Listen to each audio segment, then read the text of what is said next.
Apparently sperm whales zinakuwaga na a certain distinct sound apart from sperm whales in the Caribbean. Apparently hizo ziko na accent. That's new. Sperm whales in the Caribbean have an accent. As in Caribbean ni huko Jamaica nini. So ukipiga blanda mazee uingie hizo maeria useme oh my god, check out that dolphin. Hiyo sperm whale itakuangalia ikwambie bombo clat. Mana sperm whale. Dolphin be your face.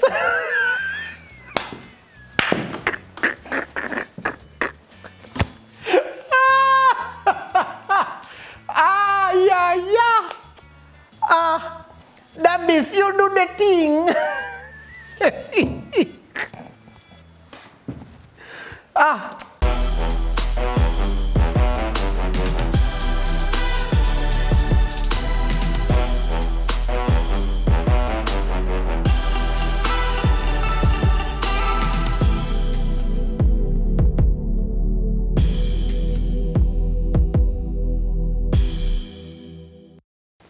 Mkurugenzi! Mamen! Yo, maze episode 8, stories of my life, maze Kamake. Leo nataka tukimbie. Leo tutajibamba deadly. Hakuna announcements, nothing. We're just getting right into it. So, I think 2 weeks ago, nilipiga story ya bomb blast. Is it 2 weeks? Yeah, 2 or 3 weeks ago. 2 weeks ago, I think. Maze na nilipata a lot of feedback pale DM, maze wasa wakisema ya Mkurugenzi maze, hizi stories maze, they need to be told. Tell those stories maze. Na nikasema hiyo nimejitwika jukumu, tutapiga hizi stories. But kuna DM ya msee mmoja maze, ili ni interest kidogo maze. Alikama kanisho, Mkurugenzi, nimerealize stories zako ni very Kenyan based, ni story either zimekuwa penia wewe or the people around you. But niko sure kuna 2 stories ushaisikia, hata kama si Kenyan, hata kama ni stories za outside world nini, but zikakubamba deadly, but unaweza shindwa kutupigia sababu si Kenyan. Mi nakupatia tu hiyo challenge. Tupigie tu story moja yako interesting, whether it's Kenyan or not, but story yenyewe wewe ulisikia ukasema that's a story and a half. Nikaambia, you know what? Worry no more. Cause I got you. Challenge accepted. Leo nataka niwapigie story maze nilisikia nikiwa. When I was very young, I think I must have been in primary school or something, of a raid that happened in the neighboring country of Uganda. That's world class. This has never been done before. Okay, maybe Afghanistan washawai. I mean, US forces wakienda Afghan. But here Uganda, this was something else maze. So leo nataka kuwapigia one of my favorite stories ambayo ni the raid of Entebbe. A rescue mission mounted by the Israeli Defense Force kwenda kuokota hostages wao ambao walikuwa wameshikwa hostage in Entebbe, Uganda. Hapo sawa? Tuende kazi. So the year was 1976. Mwezi July 4th. July 4th usiku maze, there is heavy military presence at Entebbe airport. Kwa nini? Sababu in one of the hangars, over 104 hostages wamefungwa pale of Israeli nationality.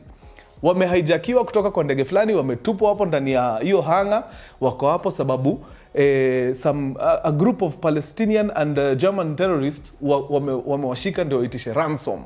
Waitishe Israeli ransom.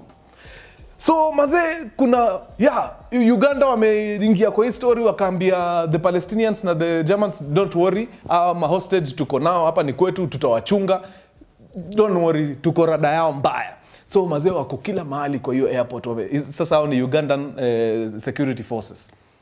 But kidogo mazema usiku a military aircraft in a land Entebbe. Of course maze ma soldiers wako rada juu hakufai kukuwa na any aircraft ina come in. So wako rada, wako prepared deadly. So maze ndege inakam ina touchdown, then inafungua kale. Unajua hizi ndege za military za mzigo zao pale nyuma ya ndege hivi zinafunguaga ka ramp. Then Immediately the ramp is opened. Out drives a black Mercedes-Benz S600 Pullman, identical kama yenye the president of Uganda at the time, Idi Amin Dada, anaendesha. Full with the presidential flags hapa mbele, inacheza flag ya Uganda hapa na ile presidential standard hapa kando. As in color ni hiyo kabisa, mpaka registration number ni hiyo. Of course, military guys kuona ni president wao amefika, of course guard inawekwa chini kidogo, this is not threat, huyu ni mtu wetu. So the presidential car inashuka kwa hiyo ndege, inakaa ndani, kuna wasowa black wako hapo wanaendesha gari, wamekuja wamebeba president wa Uganda, wanakuja kwa airport.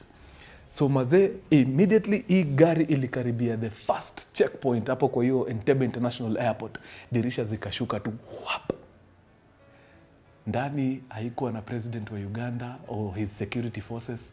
It was a group of Israeli Defense Force Commandos. Wamejipaka rangi za black chini. The Ugandans did not even have time to respond. Dirisha zilienda tu chini hivi tu, kidogo kidogo muzzles zikatoka. The first set of Ugandan military officers chini. Sasa there was no stopping, there is no going back. Ni tuendete.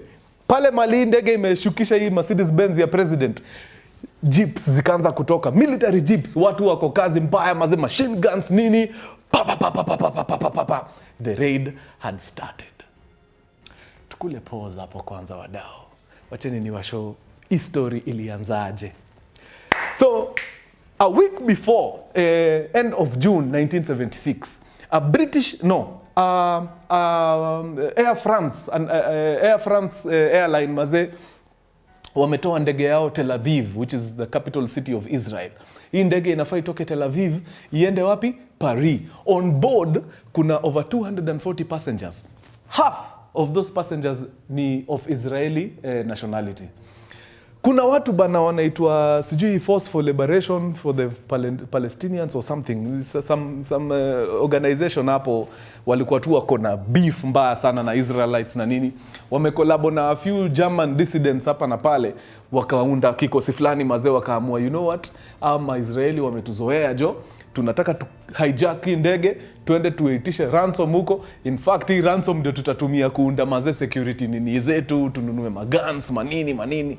So walikuwa wamepiga hesabu yao safi sana. Walijua hapa tukishika hii ndege hatuwezi kosa $5 million mazee ya kufanya vitu mbili tatu. Remember this is 1976. $5 million is an equivalent of I think $21 million now. That's a lot of money.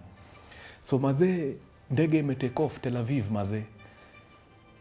Wakiwa tu mid-flight, whap, wasa wakatokelezea. 4 terrorists mazee wako pale na heavy artillery mazee wametokea.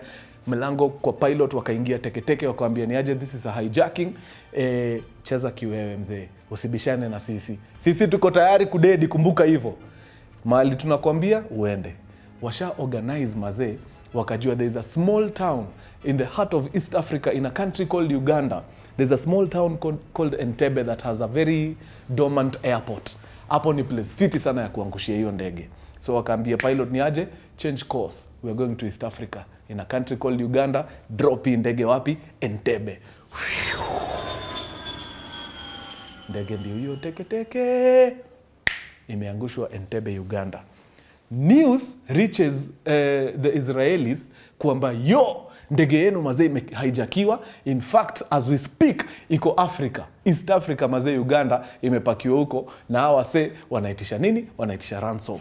Kula pause hapo. Nataka niwapatie a piece of information that will be very crucial kwa hii story.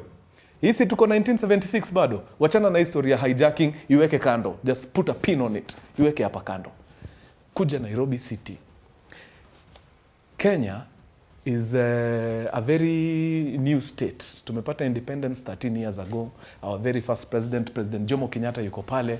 Anakula life na kijiko kubwa. Anajua ako sawa. As in say, there's nothing to worry about mazee. Niko na good relationships with my neighbors nini. Kila kitu iko mufti. Kitu wajui ni kwamba 5 years ago, a neighboring country of ours ambayo inaitwa Uganda wamechagua a crackhead for a president. Okay, my bad, hawakumchagua. The guy just took power from a guy called Milton Obote. Aliingia tu kifua akaambia Obote, yo toka hapa enda ushago, kutoka leo mimi ndio president. Pop, na akaingia State House na ikakuwa ndio hivyo. So hiyo ni 1971 akiingia. 1976 amekam, bangi zimemwamsha asubuhi zikamwambia, by the way mimi ni Idi Amin, dada, the conqueror of the British Empire. Mimi ndio baba Afrika mzima. Na nimetamanigi hii Kenya sana mazee. So kile nitafanya, nitaingiza border yangu. Ugandan border itaingia deep into the heartlands of Kenya. Itaenda iishie in a small town called Naivasha. So anything from Naivasha coming all this side, Rift Valley yote, Western Province yote, paka Uganda, that is now Ugandan territory. Nugu ya mtu akapiga mpaka simu akaambia Kenyatta, yo, nimekaa chini nikaona muliniibia. Kutoka leo Uganda ina come all the way mpaka Naivasha. Na si tafadhali, sikubembelezi na kuambia. From tomorrow all the way until Naivasha, that is Ugandan territory. Kenyatta ako hapo mazee, anafukuza inzi na ile whisky yake, anauliza Mbiu Koinange, umesikia bangi ya jamaa ameamka nayo asubuhi? Ati anasema anataka kuingia Kenya, akuje mpaka Naivasha. Hiyo yote ni yake. We're going to teach him a lesson enye hata waisahau. What does President Kenyatta do? President Kenyatta anachukua his best military guys, wale top notch, hatari, watu wameiva combat. Anawavalisha uniform ya Kenya Police. Hakuna kwenda na combat tuonekane ati we are using too much strength and energy. No, valisha hao wanajeshi nguo ya askari and send them deep into the heart of Uganda. Na kuambia Kenya Police walivuka border ya Uganda hivi, walifagia. Wacha nikwambie, Ugandan military walikuwa huko wanajipanga kuingia Kenya, walikutana na watu wamevaa nguo za polisi. Walifurahia. Na kwambia tulishine na hao Uganda deadly, tuliwasukuma. Na Uganda by this jimbona, East Africa tunachapanga hao watu kama watoto.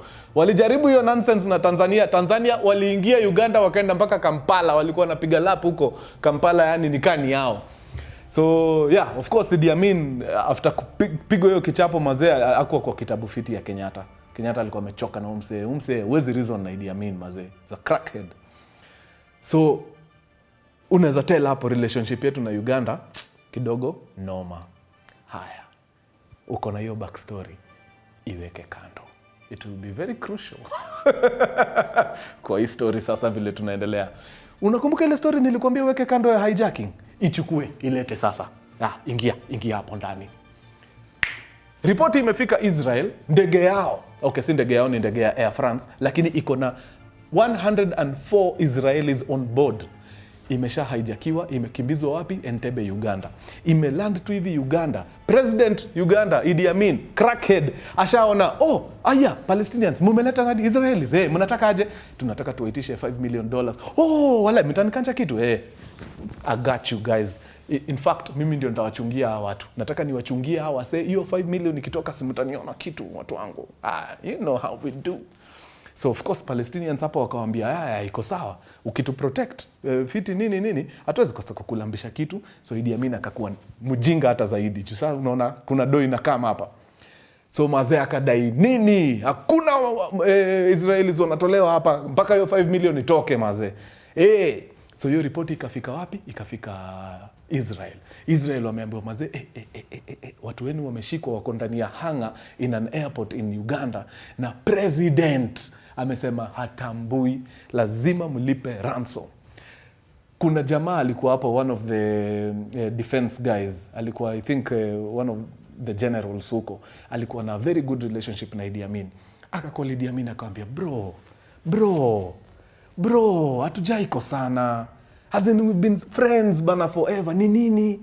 Ni doa so na kupromise ni nafanya uvunje relationship. Idi Amin akadai, nyamjai nipatie hata kitu. Manze wanataka kunigawa ka something kwa hiyo doa. Kwendeni huko atu release watu wenu. Mtoe hiyo pesa bana kama mnataka wase wenu. Diplomatic relationship hapo ikavunjika. Jamaa karudisha ripoti manze kwa prime minister akamwambia, Joe, nilikuwa nafikiria Idi Amin atakuwa our best bet, but Idi Amin ameniambia niende hell, ataki story zangu mazee. So hapa my hands are tied. Sasa weka prime minister, wewe fanya kile ita happen. Mazee prime minister Joe ikabidi ameita cabinet, akawaambia sasa wadau, hapa they've had us by the cajones. Hakuna kitu tunaweza fanya. So you gather $5 million and whatever else they are asking for. Juu ilikuwa ni 5M plus an assortment of other things. Just give it to them. Wacha watu wetu 104 watoke huko wakiwa safe and sound, wakam. But there is a minister, ako pale, alikuwa ni Minister for Defense. Iyo kitu inamuuma.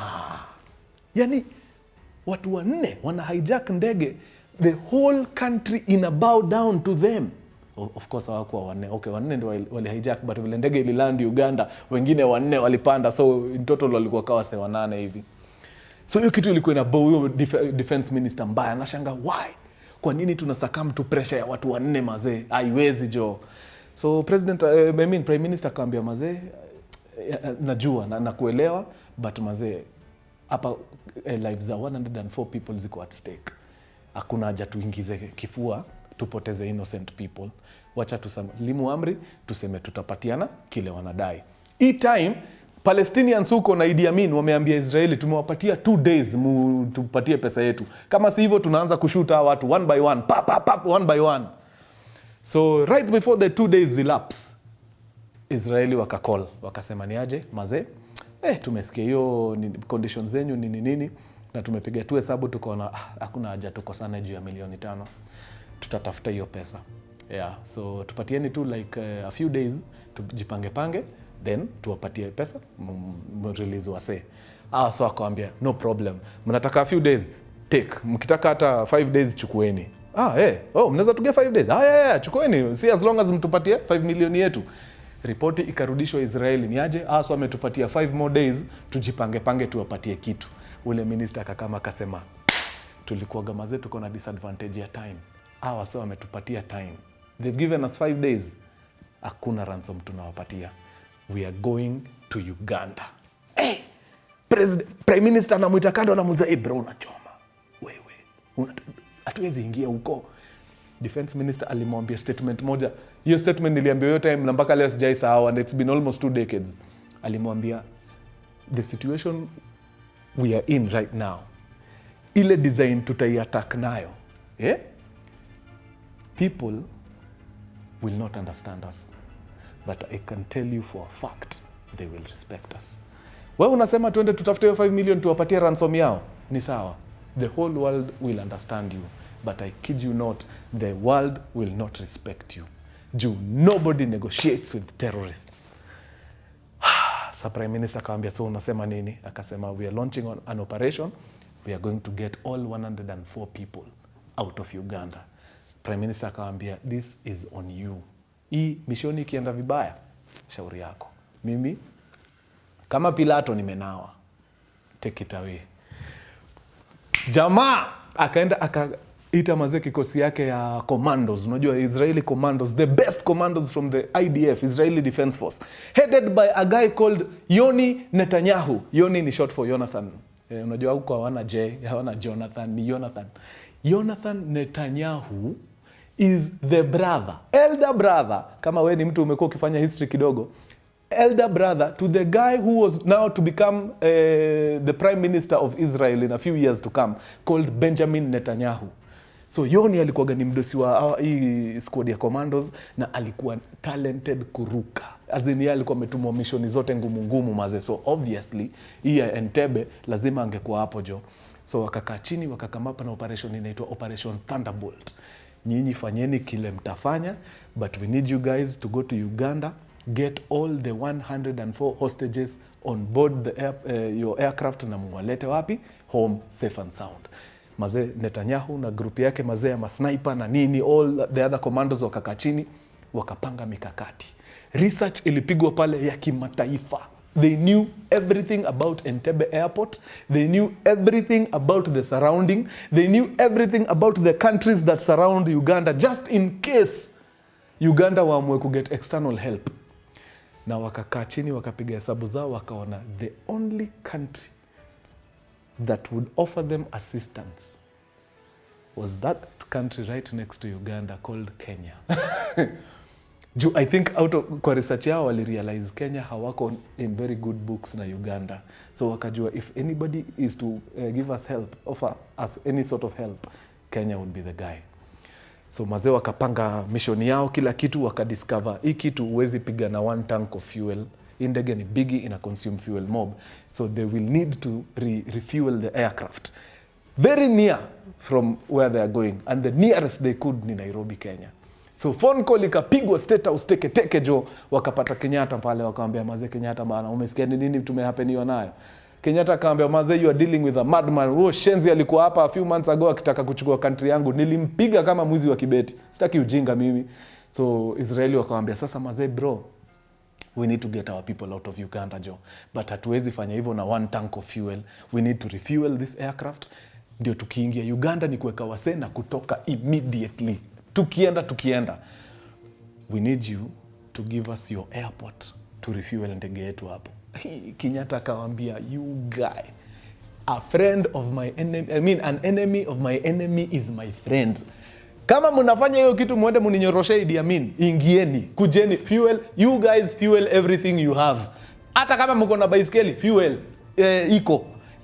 Fuel, and then mfanye mambo yenu, muishie. Na sisi tuko hapa on standby. In case msikie tu mna need kitu, just let me know. Sisi tutaingia huko na tutasaidia. By the way, Israeli na Kenya, hii relationship yetu imetoka mbali na tutakubali kinyangarika ya mtu mazee iharibu. Let us know what you want. Israeli wakapata tick hapo kutoka kwa President Kenyatta. Aircraft ikadispatchiwa kutoka Tel Aviv very fast. Ikakama ikalanda Nairobi, Kenya, JKIA, wakafuel, wakapanga kila kitu. As the plane is being fueled, research inapigwa. Washajua Idi Amin Dada, the president of Uganda, drives a Mercedes S600 Pullman. Inakaa namna gani? Ni ya color black, okay. Inakuwaga na nini? Inakuwaga na bendera mbili, the national flag na the presidential standard hapa kando, okay. Inakuwaga na kairio fulani katikati, weka nini ingine as in wali replicate gari yake 100%. In fact, his own security detail hawangeweza tell difference ya hii gari na gari ya president. Yani ilikuwa ni deadly. So kila kitu ikakuwa imepangwa sawa. Hiyo presidential nini ikaingizwa kwa ndege ya Israelis hapo ndani, and they took off from JKIA straight into Entebbe in the nini of the night. So mazee wameingia Entebbe, mazee wamesha land pale. Washapiga reki yao, washapiga research, washajua kila security post mali iko. They know everything. Ndege ikafunguliwa pale chini, mazee the S600 Pullman rolls out of the aircraft and it starts driving slowly pale kwa tarmac. Washajua pale mbele kuna checkpoint ya kwanza. Wale makara wako kwa checkpoint washaona hivi, washaona the presidential standard na the national flag, washajua ni president, ni Idi Amin. So wameweka guard chini, gari inakama inakaribia mazee, dirisha zinaenda chini, all of them simultaneously, mpaka ya driver, wale waseni hatari. First ones chini, enda pale juu kwa watchtower, washa realize, wait a minute, what's happening mazee? It's an ambush. Before wajipange, ile ndege iliachilia Mercedes hivi, sasa imeachilia military jeeps and Humvees zinatoka tu, mazee sasa ni tuende mazee. In command is Jonathan Netanyahu mazee, amepanga kikosi yake fresh, ni weka chini, weka chini. Baka wakakama wakafika kwa mlango ya hanga mazee. Unfortunately, hawakuwa wamepiga hesabu ya hii hanga. Ukifungua tu mlango hivi, of course kuna wase wako ndani mazee. So Netanyahu being the head of the operations alikuwa mbele, frontline mazee. So the door to the hangar kakuwa kicked in. Netanyahu was the first inside. Unfortunately, akapata bana soja wa Idi Amin ako rada na yeye deadly mazee. So aliingia tu hivi tu, akakula mbili za kifua straight, akaanguka chini.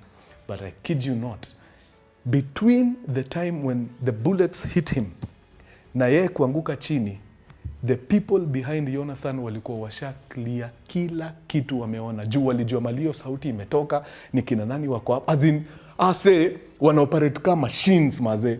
So jamaa alishoot tu Jonathan hivi, hata sidhani aliweza kureload mazee, alikula risasi ya kichwa hapo very fast. Everyone else who was there chini. The only people who remained untouched were the hostages ambao walikuwa wamelala pale hivi down.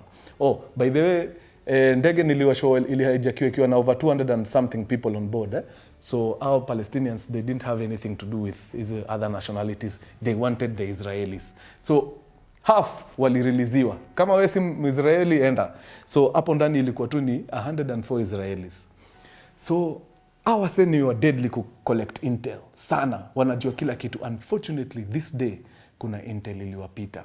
Among the 104 people who were held hostage there was one grandma mwenye alikuwa mazee askifiti, alikuwa na complications juu ya old age na nini na nini. So somewhere before raid come aka request kupelekwa wapi? Hospitali angaliwe. So when Netanyahu and his team walikuwa wana arrive, that mama was not there, alikuwa hospitali akireceive nini? Treatment. So 103 people walipandishwa ndege. Chap. And they left where? They left Entebbe. Wakiwa airborne ndio wanapata ripoti mazee, show ako kwa hospitali huko akipata treatment, mazee amesahaulika. That's the only hostage that Israel lost on that night, July 4th, 1976.